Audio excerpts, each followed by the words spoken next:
So about 2 weeks ago, Father Rojo alerted all of us priests to the fact that this is Good Shepherd Sunday, and he wanted us to talk particularly about our own vocations as we kind of relate it to the fact that Jesus, being the one true Good Shepherd, and us priests sharing in that ministry of shepherding souls. So there's a couple aspects of my own story I want to share with you guys. I grew up here in San Angelo. Many of you, I think, know that already. Grew up going to St. Margaret's. And there reached a point in my young life that we didn't have a pastor for like 2.5 years. There was just no priest to be able to be sent to poor little St. Margaret's.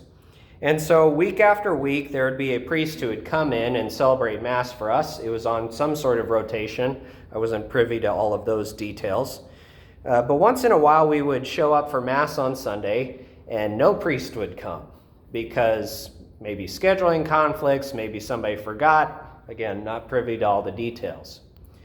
And I was very impressed those Sundays thinking, why don't we get a priest? Why are we so insignificant as to not deserve one or need one or whatever else?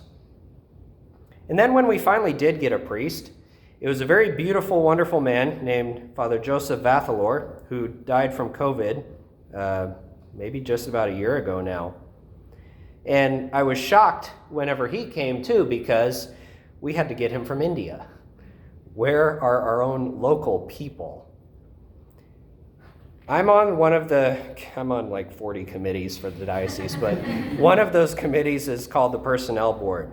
And as we were looking at all of the moves for the priests this time around to happen starting July 1st, I was again struck by the fact that we're down and out on priests. As we shuffled around who should move where and all of the rest of that, it ended up that at the end of it all, there's going to be 2 parishes that used to have 2 priests at them who will now have just 1 because we're down. Because one priest had to retire, because another priest was called back to his home diocese because he's from Nigeria and, well, his bishop had other plans for him. And in the midst of all that shuffling, I get to be moved too. So after 3 years of being able to be with you guys, the Lord is calling through the bishop for me to go elsewhere and for somebody else to take this spot. Again, the only real good shepherd is Christ.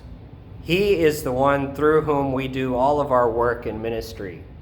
He's the reason why I decided to be a priest. It's not anybody else who forced me or anything like that.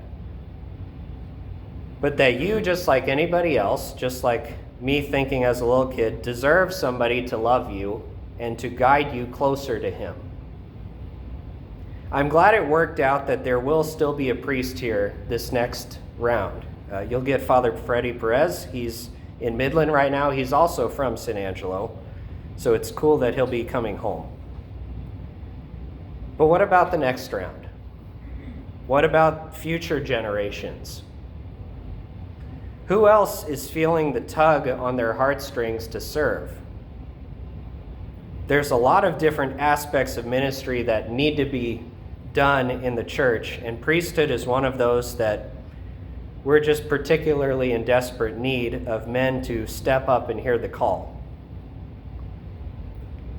So as you think about how the Good Shepherd is leading you closer to him, maybe consider how he's calling you to lead others closer to him too.